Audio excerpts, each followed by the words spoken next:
Hola a todos. Bienvenidos a Resúmenes de Libros. Hoy les traigo un resumen detallado del libro El llamado del jaguar, Mi vida en el Amazonas de Martín von Hildebrand.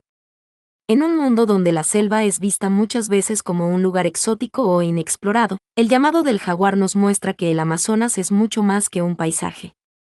Es un universo cultural, espiritual y político habitado por pueblos con sabidurías milenarias. En esta obra, Martín von Hildebrand, uno de los protagonistas más importantes de la defensa del Amazonas colombiano, comparte su historia de vida. Una travesía de más de 50 años en la que pasó de ser un joven antropólogo curioso a convertirse en un aliado fundamental de las comunidades indígenas. Este libro no solo narra una experiencia personal, sino que revela cómo un proceso colectivo de lucha, resistencia y dignidad logró cambiar el destino de la selva y de quienes la habitan. Introducción. Este libro es más que una autobiografía. Es el testimonio de una vida dedicada a la transformación de un territorio, una cultura y una forma de pensar. En El llamado del jaguar, Martín von Hildebrand narra cómo respondió a un llamado profundo de la selva y de sus pueblos.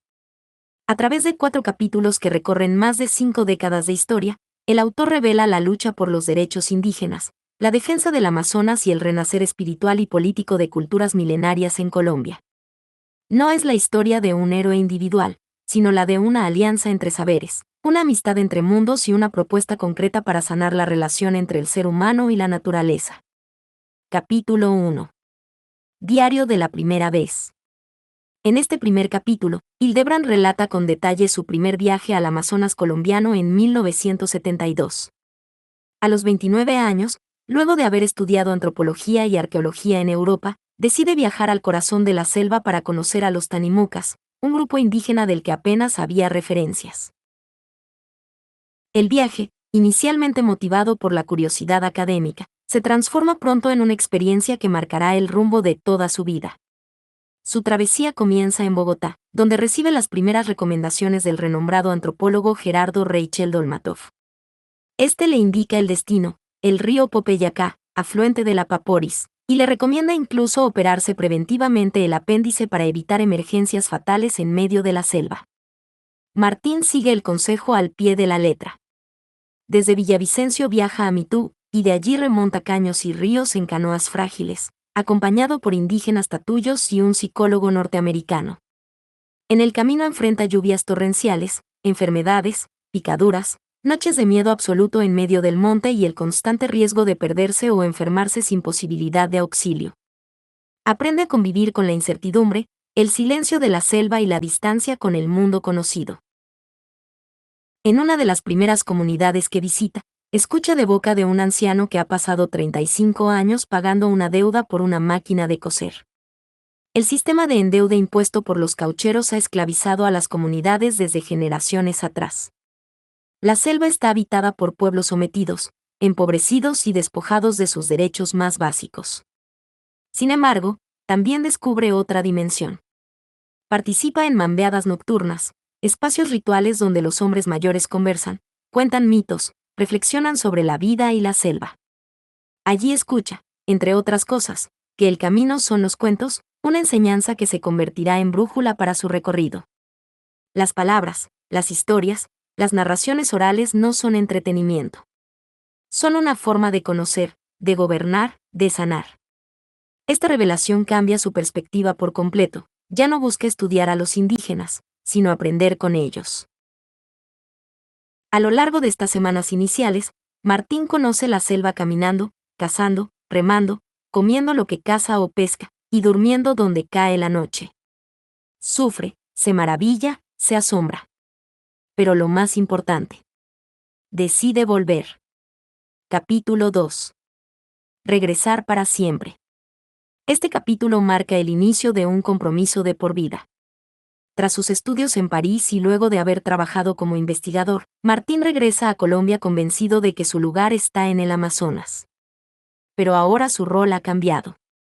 No es solo un antropólogo, es también un intermediario, un aliado, un gestor entre el mundo indígena y las instituciones estatales. Comienza a trabajar con indígenas que, poco a poco, han comenzado a organizarse. Junto con abogados como Roque Roldán y otros aliados, Promueve el reconocimiento legal de los territorios indígenas como propiedad colectiva e inalienable. Ya no se trata solo de proteger culturas. Se trata de garantizar el derecho al territorio como base para la supervivencia cultural y ambiental. En paralelo, su vida personal se entrelaza con la visión indígena.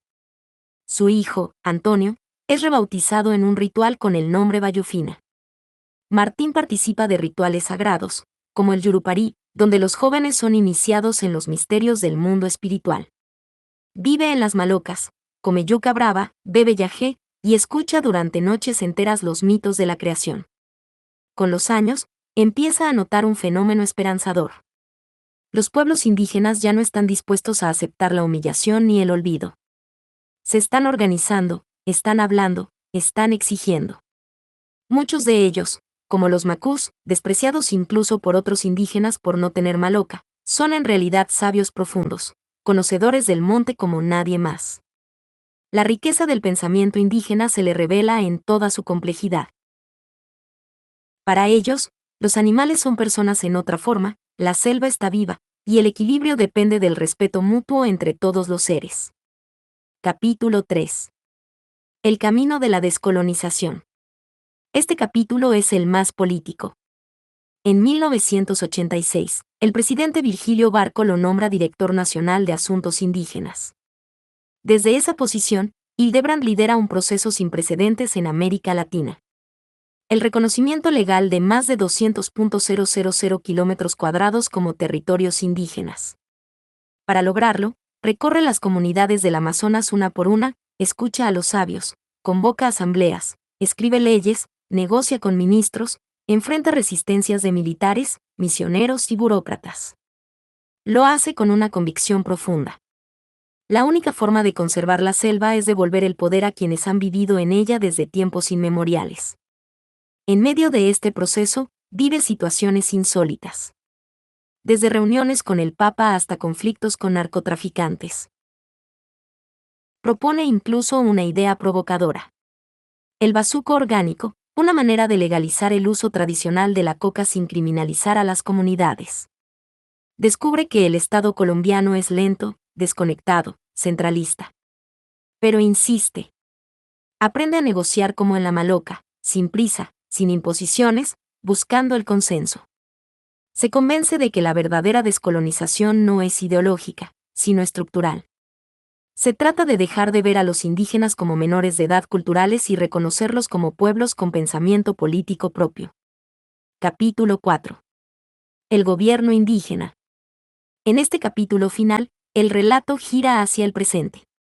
Los logros acumulados durante décadas se consolidan en la creación de gobiernos indígenas reconocidos legalmente. Ya no se trata solo de tener tierra. Se trata de autogobernarse según sus propias normas, lenguas y cosmovisiones. Martín narra cómo, desde la Fundación Gaia Amazonas, apoya la creación de planes de vida, escuelas propias, sistemas de salud tradicional, justicia comunitaria y gobiernos territoriales. La selva ya no es un territorio abandonado, es un sistema vivo, gestionado por quienes mejor la conocen. Cuenta también cómo en 2008, tras 30 años, regresa a San Miguel, un lugar que había visitado en los años 70 y que entonces estaba en ruinas. Ahora, encuentra una comunidad vibrante, danzando, cantando, tocando las flautas del Yurupari que habían sido prohibidas por las misiones. La cultura, lejos de haberse extinguido, ha resurgido con fuerza. Pero no todo es ideal. Aún hay amenazas, intereses económicos, presiones externas. Sin embargo, las comunidades han ganado voz, fuerza y organización. Hildebrand cierra el capítulo y el libro con una promesa. Siempre volverá. Porque el llamado del jaguar no se apaga, es un compromiso de vida. Conclusión y reflexión final. El llamado del jaguar es una obra profundamente humana, política, espiritual y ecológica. Es el relato de un hombre que se dejó transformar por la selva y que puso su vida al servicio de un ideal. Que las culturas indígenas no desaparezcan, sino que florezcan. Que la selva no se destruya, sino que sea respetada como el corazón vivo del planeta. Este libro nos invita a cambiar la forma en que miramos el mundo. A escuchar antes que imponer. A comprender que la modernidad no debe ser una máquina de borrar culturas, sino una oportunidad para convivir con la diferencia. Que el conocimiento ancestral no es superstición, sino otra forma de sabiduría. En tiempos de crisis climática y cultural, la historia de Martín Bon Hildebrand y de los pueblos del Amazonas colombiano es una fuente de inspiración, resistencia y esperanza. Y eso es todo por hoy. Espero que hayan disfrutado de este resumen detallado del libro El llamado del jaguar, Mi vida en el Amazonas de Martín Bon Hildebrand. Si te ha gustado este video, no olvides darle un like y suscribirte a nuestro canal. También puedes activar la campanita para recibir notificaciones cada vez que subamos un nuevo video. Déjame saber en los comentarios si tienes algún otro libro que te gustaría que resumiera en el canal. Gracias por ver y nos vemos en el próximo video. Adiós.